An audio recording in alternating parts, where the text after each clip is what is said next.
Warrenton, Virginia isn't known for producing stellar athletes, but when it comes to women's lacrosse, one name comes to mind. This is Morgan Rodgers, an all-star athlete from Kettle Run High School. When she was young, she was very energetic and determined, as any young child would be. She was high energy. She was very engaged in everything that she did. Whether it was music, or sports, or whatever her life was involved in, she was in it to win it. So determined that she played every sport imaginable. From swimming to equestrian to lacrosse, Morgan did it all. Wonderful at sports. I mean, every sport she played, she did well. Well, she just loved them all, the competitive edge. Right. And maybe that was from being a twin.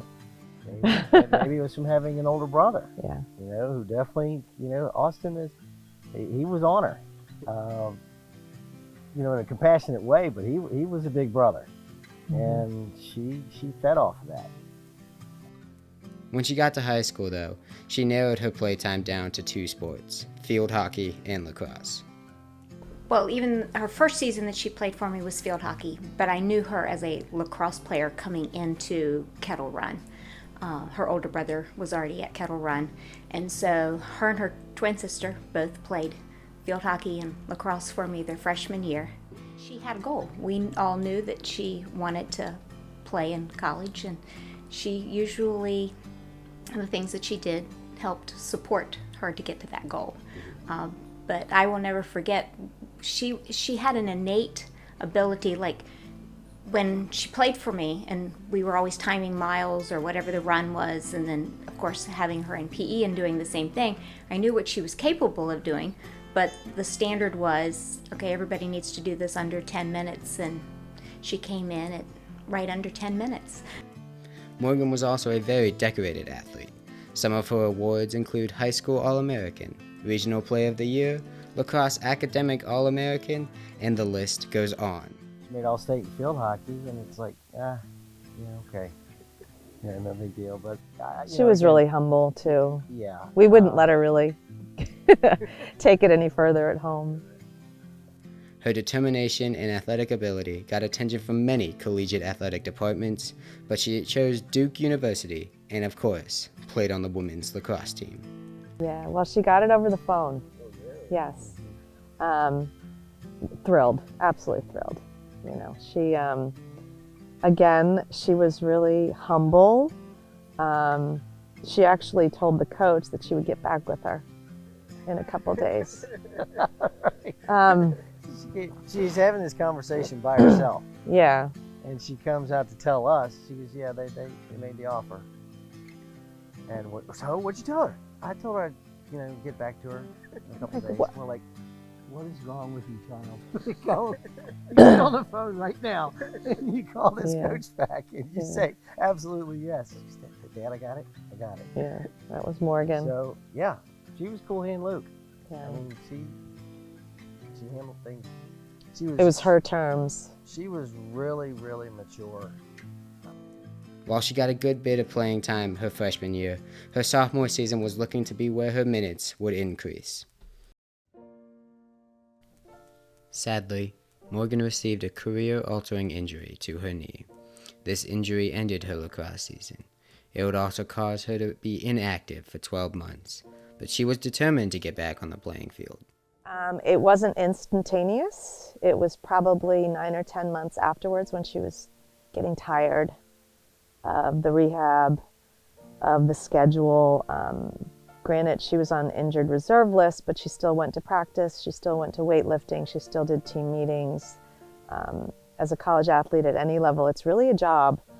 And so she was carrying on her full-time job as a student and then continuing with her full-time job as an athlete, but then mixing in this time for rehabilitation. And it was 6 days a week. She dove into it like she dove into everything. Optimistic, encouraged, strong, determined, all of the above.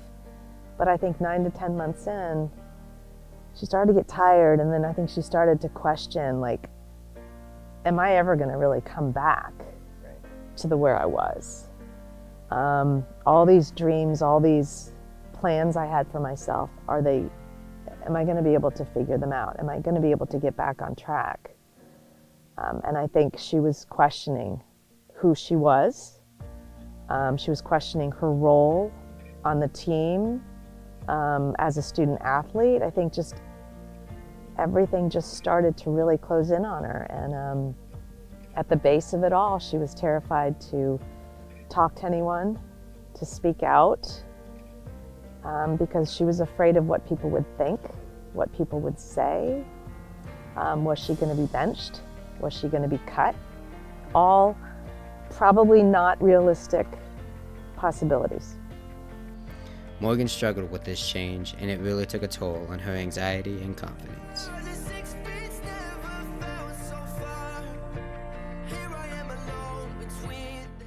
At 11 o'clock, we still hadn't heard anything, so we got in the car. We said, something's not right. She hadn't answered either one of us all day. And so yeah, we just hopped in the car and just said, we're driving down there. And so it's 4 hours away. 4 hours drive. And I guess we're about an hour outside of Durham when police call us. Morgan's parents received news that no parent wants to hear. Holding on to everything that's dead and gone. I don't want to say goodbye, 'cause this one means forever. You know, when you hear news like that, some people have equated it to PTSD. I don't know what that feels like, except for the fact I know we thought my worst case scenario was that we were going to be spending a couple days in the hospital. I thought something had happened to her. It didn't cross my mind that she wasn't here. And when those words of "Morgan has died" came across our phone in the car, it was like, that's impossible. Morgan touched a lot of lives through sports. She still is.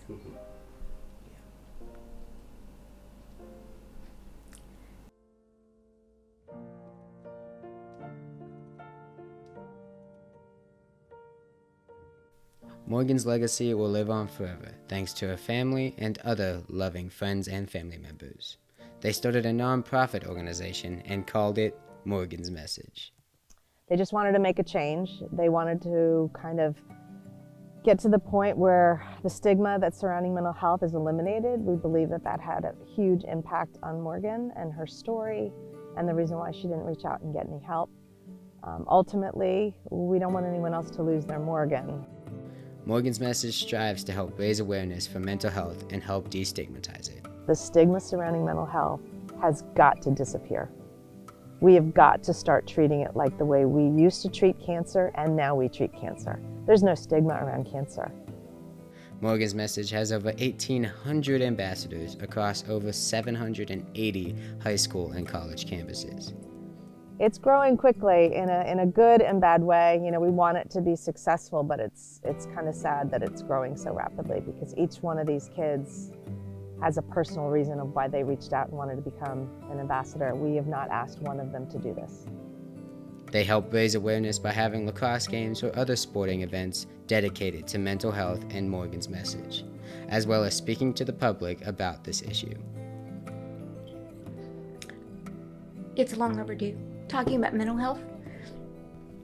And I think that the best part about Morgan's Message is it's allowing people to say, I need to take care of my mental health. And since Morgan's Message, you actually hear a lot of, professional athletes, Olympic athletes, they take a moment. It's like, I'm not competing today, or I'm not doing this today because of my mental health. I need to take care of that. And I think prior to this, it wasn't part of the conversation, or it wasn't looked on, or people wouldn't admit to not being okay. Morgan's Message has helped thousands of athletes and kids, whether it be through raising awareness or building sports fields to allow young athletes to play their favorite sports. This field in Warrenton, Virginia is dedicated to Morgan Rodgers. I gotta tell you, the support has been countywide. Right. So, I mean, that's huge. That's a huge support, and that's happening every year, and we are so grateful for that. Morgan's message serves as a reminder that you are never alone. No matter who you are, there will always be someone there to help you. There are people in this world that love you with every ounce of their being. You are loved. You are needed. And you need to fight.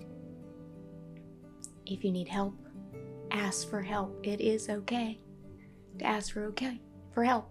It's okay not to be okay. But we're not ready to give up on you yet.